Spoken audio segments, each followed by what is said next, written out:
Si tu me vois suer comme un porc pendant la vidéo, c'est normal. Fait plus de 40 degrés dans la pièce dans laquelle je tourne.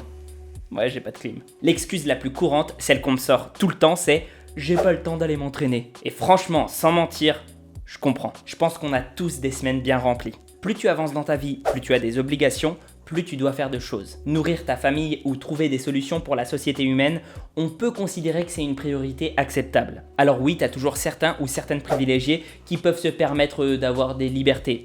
Et je vais te dire, tant mieux pour eux ou pour elles. C'est pas parce que je suis en rush perpétuel que je le souhaite aux autres. En tant que coach, on peut avoir deux approches différentes. Soit être centré sur sa petite personne, sa vision des choses et dire qu'il faut absolument éviter à tout prix de louper un seul entraînement et qu'il faut faire le programme qu'on recommande. Soit dit en passant, c'est facile à dire pour des gens dont c'est le métier. Soit trouver des solutions pour rendre ça faisable. Attention, je dis pas que ça demande aucun effort ou compromis. Je suis pas encore magicien, mais aujourd'hui il sera question de quelques techniques et faits scientifiques pour te permettre de t'entraîner malgré un planning serré.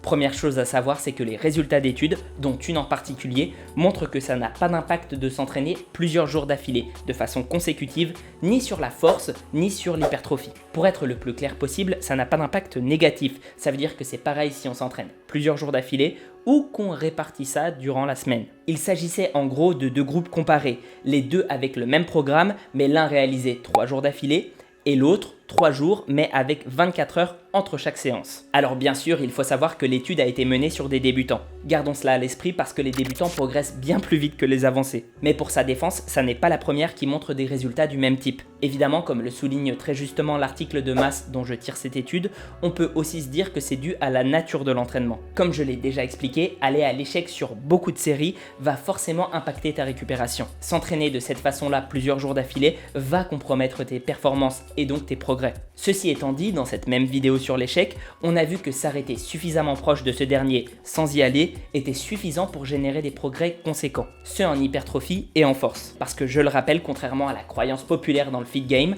les dommages musculaires ne sont pas la cause principale de l'hypertrophie. Il s'agit plutôt de la tension mécanique et dans une moindre mesure le stress métabolique. Des applications pratiques? Eh bien tu peux faire tes entraînements uniquement durant les week-ends si tant est que tu gardes le même volume global, soit un nombre de séries équivalent. Tu peux même en profiter pour aller faire un nombre de séries importantes à l'échec à la fin de ton week-end parce que tu auras au moins 5 jours pour récupérer, ce qui est bien assez. Mais alors si tu dois garder le même volume, est-ce que ça veut dire pour autant que tu dois te taper des séances de 4 heures? Eh bien pour répondre à ça, il a été montré de façon directe et indirecte plusieurs fois que la fatigue accumulée lors d'une séance pouvait être délétère pour tes progrès à long terme et qu'il vaudrait peut-être mieux répartir en plusieurs petites sessions pour un volume de travail égal. Je te laisserai quelques références en description mais ça semble logique, plus tu es fatigué, moins tu peux pousser. Ainsi les temps de repos courts où tu n'as pas assez le temps de récupérer limiteront tes progrès. Mais aussi mettre un exercice en premier dans une séance te permettra de plus progresser sur ce dernier. Et même il semblerait, selon un récent article de Menno Henselmans, que le volume musculaire par session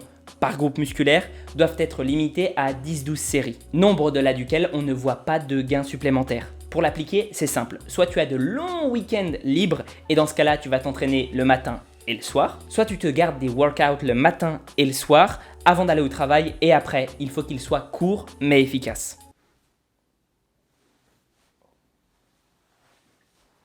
Enfin, si malgré tout ça, ton planning est changeant d'une semaine sur l'autre, ce qui peut largement arriver dans beaucoup de métiers, et que tu dois, quelquefois, sauter des entraînements, alors j'aurai quelques petites recommandations. D'abord, est-ce qu'il y a une partie de ton corps ou un lift sur lequel tu es en retard? Si oui, la solution la plus simple sera plutôt de couper tes entraînements sur les parties où tu es déjà fort. Ainsi, tu pourras les concentrer sur les autres. Exemple, si j'ai 4 entraînements planifiés dans la semaine, 2 haut, 2 bas du corps, et que mes jambes sont vraiment à la traîne, je vais sauter les entraînements hauts, ou en tout cas un d'entre eux. Si ça n'est pas le cas et que tu es équilibré, je te conseille simplement de ne pas considérer que certains jours d'entraînement sont dévolus à certaines parties du corps. En simple, disons que tu t'entraînes lundi, mardi, jeudi et vendredi. Eh bien si tu sautes ton entraînement le lundi, fais simplement le haut du corps le mardi. Ça n'est pas bien grave et ça ne te mettra pas en retard sur ta progression. Ne t'inquiète pas. Sur ce, j'espère t'avoir aidé à mieux planifier tes séances et si tu penses que la vidéo t'a été utile et qu'elle peut l'être à d'autres, n'hésite pas à la partager, à liker, à commenter, à t'abonner, voire même à aller voir sur mon Insta, je donne d'autres conseils du même acabit,